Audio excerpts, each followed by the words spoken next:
Desde la memoria hacemos resistencia. Eso es la mirada que estamos teniendo desde Radio Universidad de Chile, también bajo el mandato que comentábamos antes que tenemos como universidad de educar para la democracia, pero no podemos educar para la democracia si no conocemos nuestra historia, si no miramos de frente a nuestros fantasmas y si no está disponible para nosotros, y esto a mí me parece muy interesante porque es algo que hemos estado viendo acá en el programa durante estos últimos meses, la tremenda cantidad de diversidad de historias y puntos de vistas y experiencias vinculadas con estos últimos 53 años, diríamos, claramente, porque esta historia, bueno, parte antes del 70, ¿no? Pero de todas maneras hay mucho que contar ahí. Y una de esas muchas historias muy, muy interesante y sorprendente también es María Isabel, que es una puesta en escena que explora la historia y figura de María Isabel Matamala, médica especialista en salud pública y ex miembro del MIR, detenida y llevada a Villa Grimaldi y posteriormente a Tres Álamos.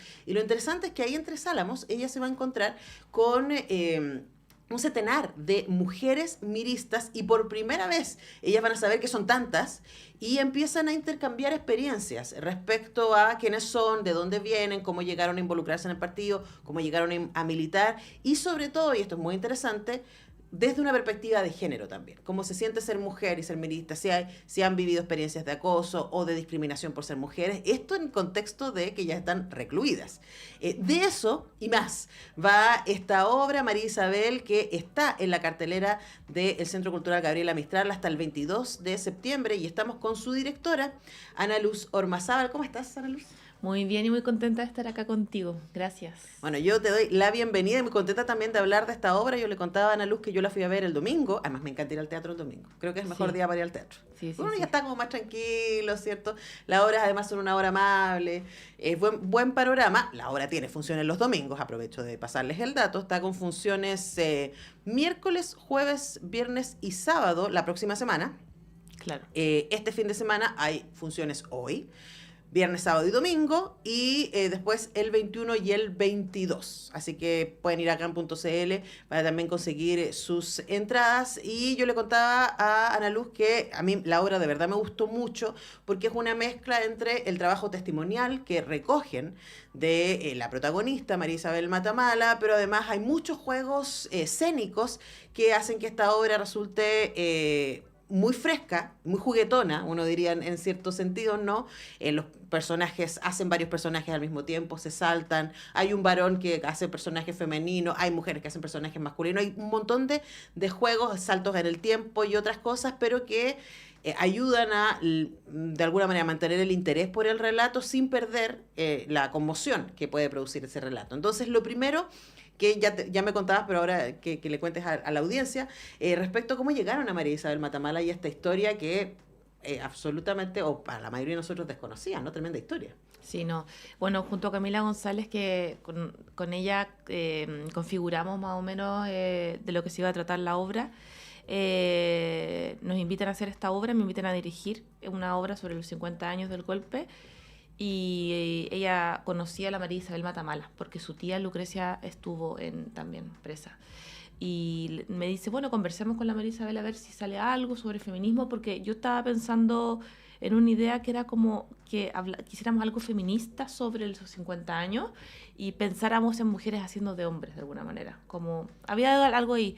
Y hablamos con la María Isabel. Y ella nos empieza a contar en un Zoom sobre la historia de este chaquetón y manifiesto. Y ahí con la Camila nos mirábamos a través de la pantalla así como, esta es la obra. Porque era tan impresionante todo. Lo heroico que tenía de hacer esto en esos contextos tan duros. Esto es la encuesta que ellas hacen. La encuesta. Hacer la encuesta a las 100 miristas. Luego escribirla corriendo peligro, o sea, de vida. O sea, te podían matar. Hacer una investigación, imagínense, hacer una investigación en un campo de reclusión. O sea, cuando hicieron la bajada más grande fue en Pirque. Y ahí las trataban pésimo. O sea, las trataban como en Alemania, decía la María Isabel. Y hacer eso como con un propósito mayor, también yo creo que les daba mucha vitalidad también hacer esto. De alguna manera las salvaba de esa oscuridad. Y luego mandarlo afuera y que tus propios compañeros lo pierdan. Sí, claro. Bueno, porque la historia del chaquetón es que ellas hacen esta investigación, la bordan al interior de un chaquetón para poder sacarla del centro de reclusión. Y se pierde. Después de todo el esfuerzo gigantesco que ellas hacen para hacer la encuesta, se pierden. Después se van al exilio, la rearman las conclusiones, la mandan de vuelta a Chile y adivinen qué pasa. Se pierde de nuevo. Entonces, claro, ahí uno dice, a ver, hay una desidia respecto, sin duda, hay una desidia respecto a este trabajo tremendo que hicieron este grupo de mujeres en Tres Álamos y luego en el exilio, pero también, y yo creo que es algo que la obra muestra, ¿no? Hay también una indiferencia respecto a la segregación y a la violencia que no solamente el Estado en ese momento, sino también el MIR, en este caso, y sabemos que eso es algo que se repite en los partidos de izquierda y derecha, pero claro, nos duele más que se repita en los partidos de izquierda, que hay un maltrato hacia las mujeres, ¿no? Incluso situaciones de acoso que la obra cuenta, antes del golpe se hicieron saber a Miguel Enrique, y Miguel Enrique hizo lo que han hecho muchos líderes de decir, esto no es lo más importante es la revolución, compañera, así que guárdese sus comentarios. De hecho, él dijo el concepto diversionismo ideológico. Así nomás. Esto es diversionismo ideológico. Tenemos que preocuparnos de otras cosas. La revolución es más importante.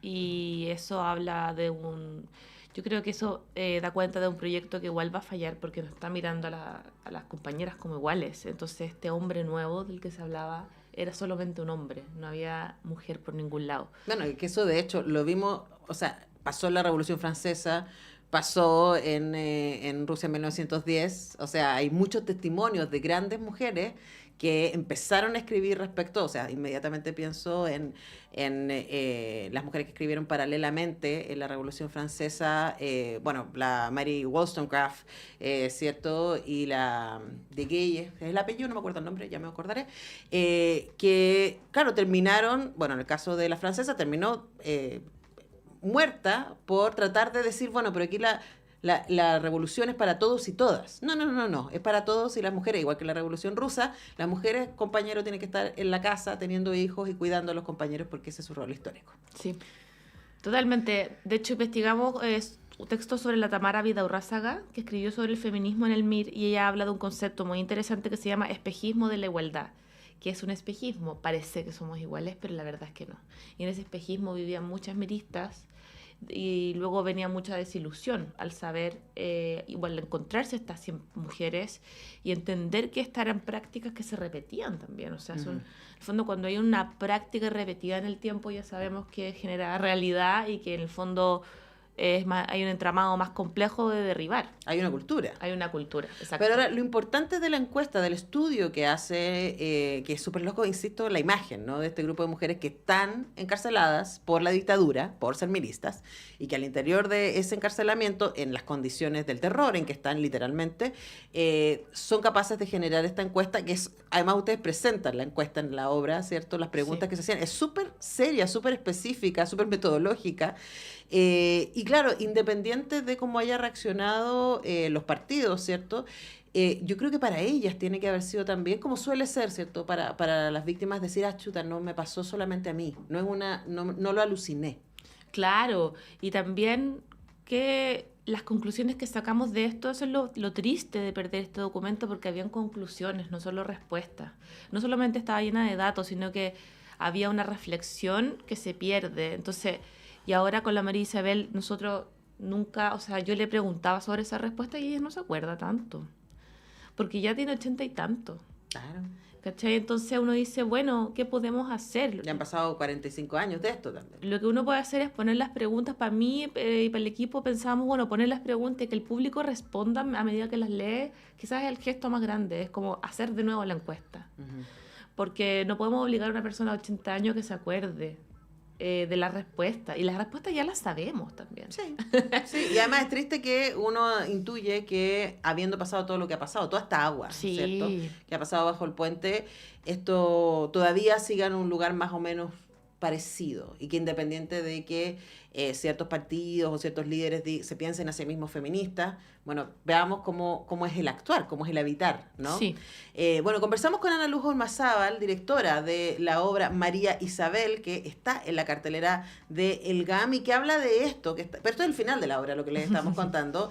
Lo interesante es cómo llegamos ahí, ¿cierto? Y también me pareció muy interesante cómo empieza la obra, que tiene que ver con el encuentro de María Isabel Matamala con Paulo Freire. Sí. Y yo creo que esta es mi hipótesis, dime tú, una hipótesis de lectura, que también el discurso de Paulo Freire al principio de la obra, ¿cierto?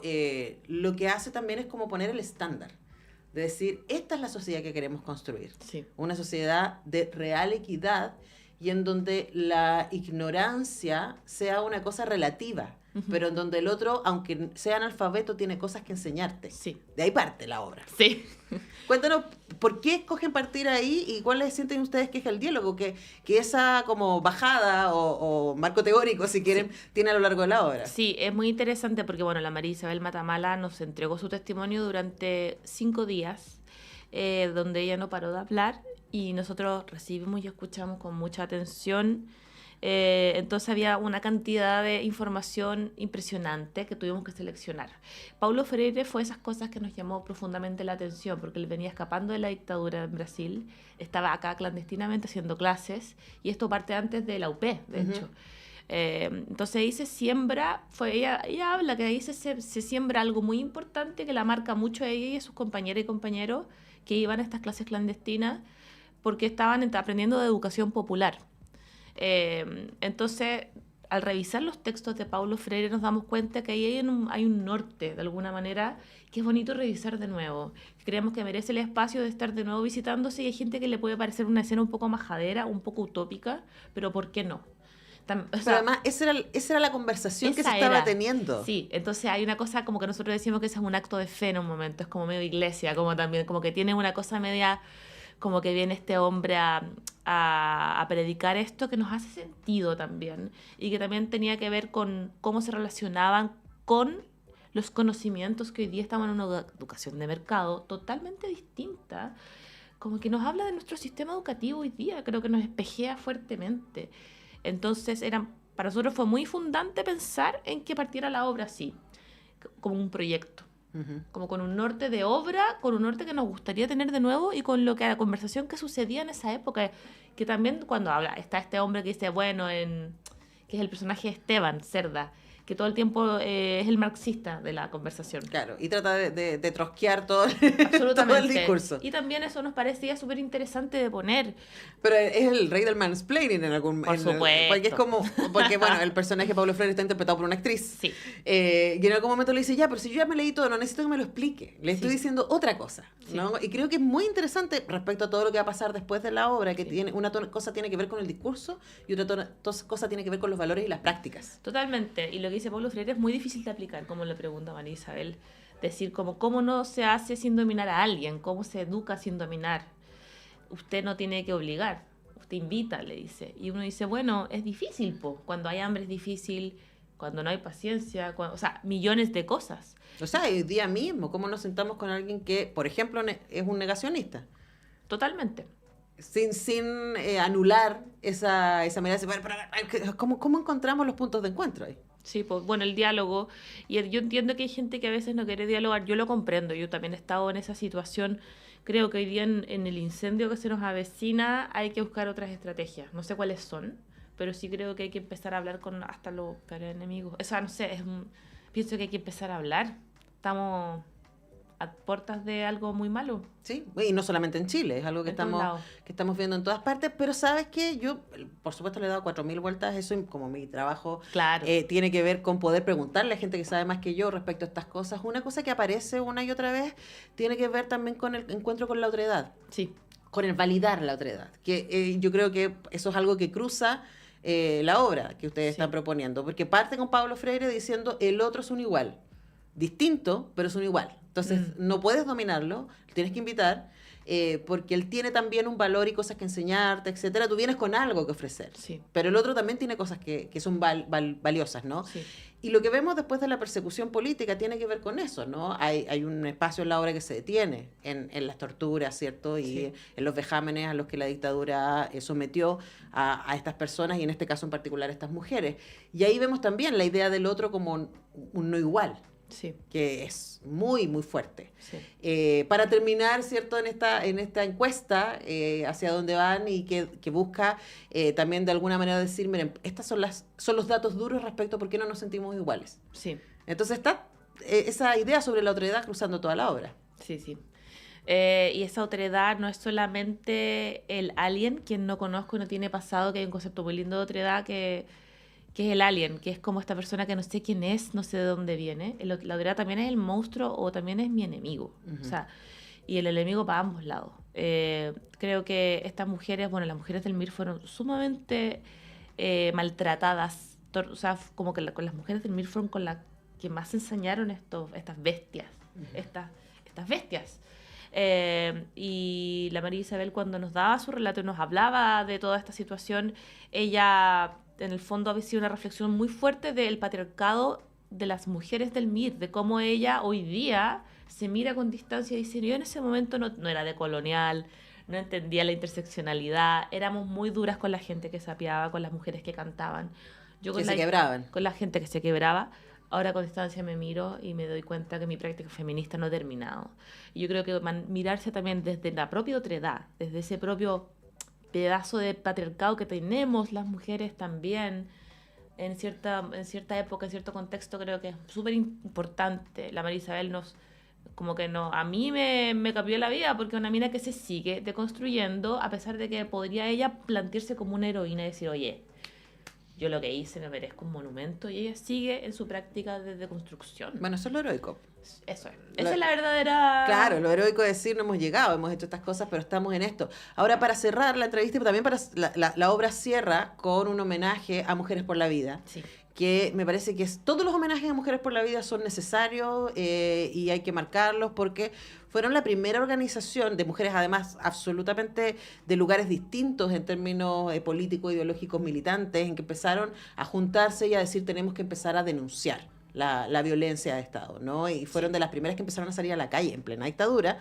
Y organizaron también este encuentro en el Teatro Caupolicán y la obra termina. No les hago un spoiler, pero de verdad es muy emocionante escuchando la voz de Ana González, esta increíble actriz chilena, que en ese momento era una súper, hiper estrella del radioteatro y de la televisión, además del cine, y que pone todo su prestigio ahí para hablar contra la dictadura, y me parece que es tan notable recordar ese momento porque permite que la obra, así como contra todo, las mujeres igual encontraron espacios de activismo y de denuncia, y qué bacanes que fueron las mujeres que pelearon en dictadura. Sí, y tiene que ver con terminar con algo colectivo también, porque la historia de la María Isabel es la historia de muchas. Entonces pensábamos como qué bueno ni qué bonito sería terminar con un coro, como con este estadio Caupolicán de 10.000 mujeres que suene, más que terminar solamente con ella, porque ella en el fondo sobrevivió, tuvo la suerte, el poder, la sabiduría, no sé, la suerte de sobrevivir, y muchas que no pudieron venir a ver la función. O sea, que el día del estreno vinieron muchas sobrevivientes y pensábamos, claro, y muchas que no pudieron. Entonces ese estadio en verdad podría estar lleno de muchas más, y por eso es bonito terminar con actrices, con pensar esto desde el arte y con una multitud. Uh-huh. Sí, porque especialmente en estos tiempos medio nublados, medio oscuros, se nos olvida, no sé si te pasa, Ana Luz, pero a veces uno le pasa y uno dice, ¿estaré uno loqueando? Siguiendo pensando que es posible otro tipo de sociedad, otro tipo de vínculo.